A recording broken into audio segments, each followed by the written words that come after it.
Let's go. Hey, welcome back to American Truck Simulator. This is David Steele here. I'll be your host for today's video. And today we're going to talk about the new Western Star 57X. This truck was released just a couple of days ago as I record this video, the same day that the real truck was also officially released. What can we say about this truck? Well, it's available with a variety of Detroit diesel engines and transmissions, a couple of body styles, a day cab and a sleeper, and some drivetrain configurations. This is an aero truck, so it's been designed with aerodynamic efficiency in mind. But not just aerodynamic efficiency, this thing has been designed with just efficiency. So if you play ATS with a difficult economy mod, and you need those high miles per gallon figures, this truck could be worth a look. And in my early testing, 7 to 8 to 8.5 to 9 miles per gallon is achievable if you're sensible. Now there are a few compromises with this. And the first is you're going to have to accept that you're going to have to drive sensibly. That means sticking to the speed limit, maybe running a little slower. It means not necessarily opting for the DD16 600 horsepower engine, but maybe a DD13. And those two gearboxes I mentioned. Well, the first is a skyscraper-tall direct drive gearbox. That's 12 speed. And the second is an even taller, touching the skies, overdriven 12 speed. You can cruise along at 1000 RPM at 55 miles an hour, give or take, in both of these trucks. So you can stick to the California speed limit. But you've not got the most stellar of acceleration. You're going to be changing down, or rather it's going to be changing down, because these are both automated manuals. If you instead prefer a Peterbilt or a Kenworth for your aero trucks, you're going to be using shorter gearing. So for a given cruising speed, your engine's going to be spinning over quickly. You can still get good fuel consumption from these trucks, but it's not quite the same.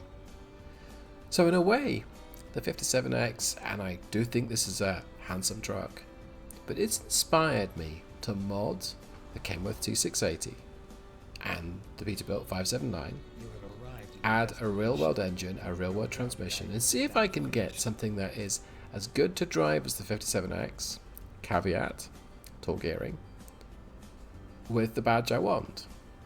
Stick around for the results.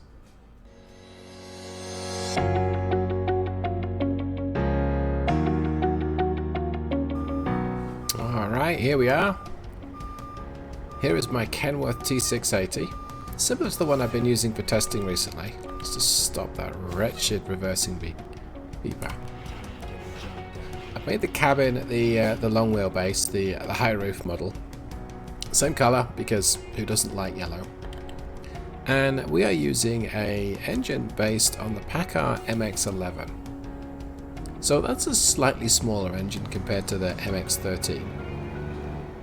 But it's not a tiny engine by any stretch. It's 10.8 litre, similar size to the Mack MP7 and Volvo D11. This particular engine has 400 horsepower and 1450 foot-pounds of torque. That's what the model's based on. Oops, I clipped the curb there. We're carrying a similar cargo to my trip I've just completed in the Western Star. We're using an Eaton Endurant 12 speed overdrive with a 293 final drive, I believe. I'm going to make a right mess of leaving here. Let's go right after all. It's easier that way. Okay. Now the Eaton Endurant is also used by PACCAR trucks as the PACCAR integrated transmission option. So that's okay there. This is a good gearbox. Oops. I was only just running a red light. It's a good gearbox. This engine, I mean, it's immediately noisier. It's a lot noisier. And I'm using the stock SCS sounds. I think it's fair to say that their sounds have come a long way. But I don't dislike the sounds that this truck makes. It's just a little different. So with 400 horsepower, it's very, very close to the DD13 410. What a mouthful. So that's 410 horsepower, 12.8 litre engine. So it's a little larger. Same torque at 1450. There we go. The gearing is going to be similar with this transmission. It's not going to be identical. It's going to be pretty close. Let's get going around this corner. I think if anything, it's shifting quicker. So that's a good thing. That's something the Endurant is known for. In fact, I'm going to go ahead and turn my lights on. Just check that they're on. I think they're on. Yep.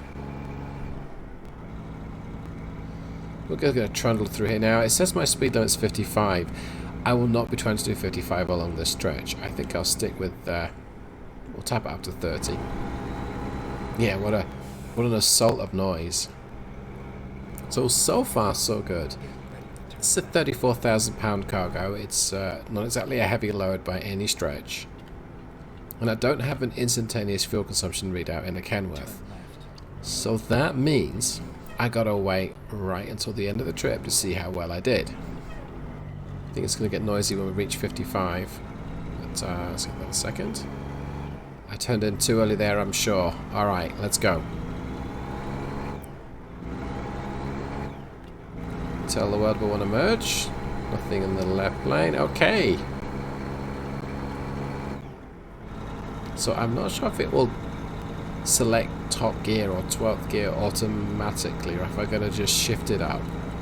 So that's 45. It's a little disappointing right now, but I'm okay with that.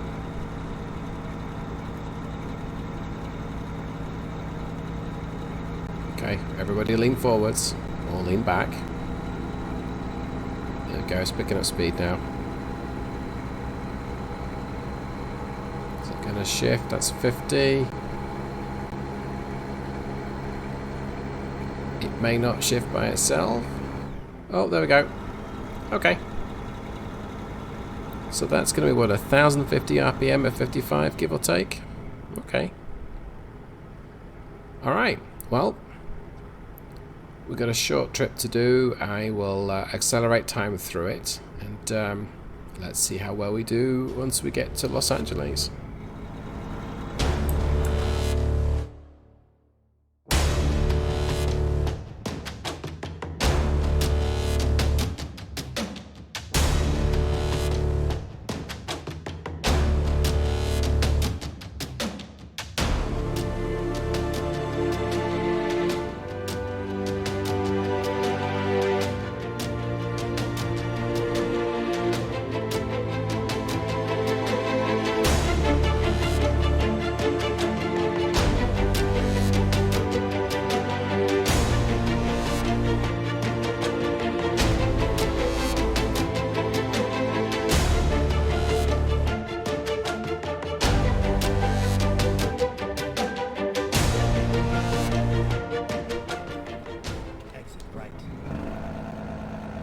Okay, here's our exit. So we're just pulling off here, using the engine brake. I told this one to downshift as well, just as with the Detroit diesel. I have to say, I've been very pleasantly surprised by how well this combination has performed. It is turning over at about 1,050 RPM, maybe 1,000. I can make it here. But when it's cruising at 55, it's got power in the back. There's a gradient as you approach San Francisco, but it just did it in top. Didn't even bother to change down. So that's very impressive. Mileage wise, it seems to have done fairly well. The trip was showing 6.1 when we left, and now it's showing 6.7. How many miles have I covered though? That's the big question. And I'm not sure. Yeah, I can't see, so we'll find out once we get there.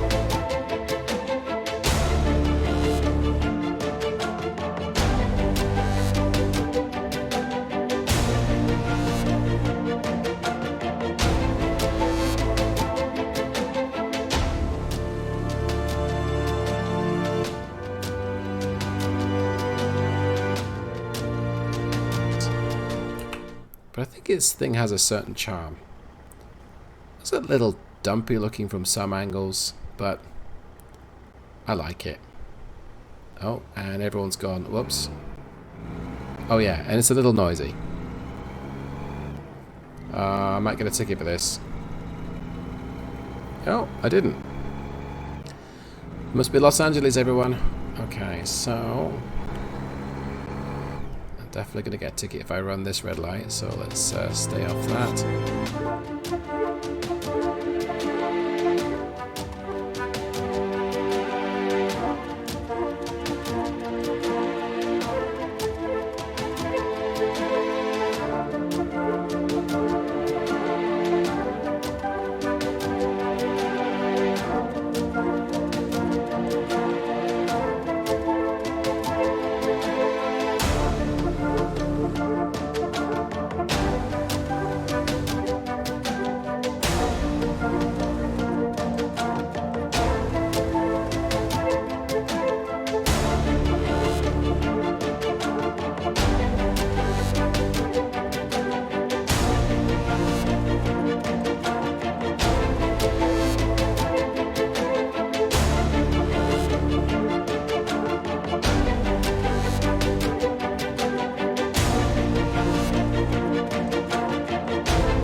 Green light.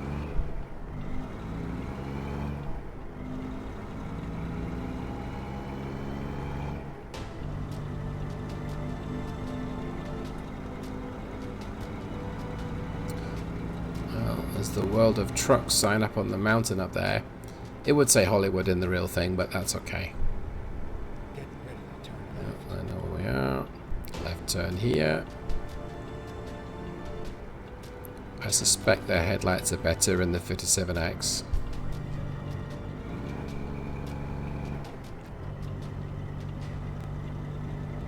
So is this a fair like-for-like comparison? Well, no, not really, because I'm using an older spec truck with newer spec hardware. But I think it goes to show that it's possible to mod SCS to give you kind of what you're looking for. At least if you want a realistic truck. Okay. Moment of truth then. Come on. Alright, I'm going to do the I'm in a hurry skip now. See what we got. So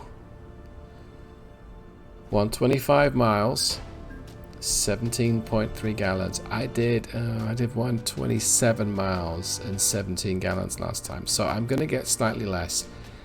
7.2 to the gallon. All up, that ticks the comparable box for me. So I think I've shown that with the right mod and keeping things realistic, you too can have a truck that's just as efficient as the 57X, but a Kenworth in this case, or it could be a Peterbilt. Alright, well, that's a particularly geeky or nerdy video I've made today, but hopefully you enjoy it. And if you do, you know what to do. Thank you so much for watching. I'll see you in the next one. Goodbye.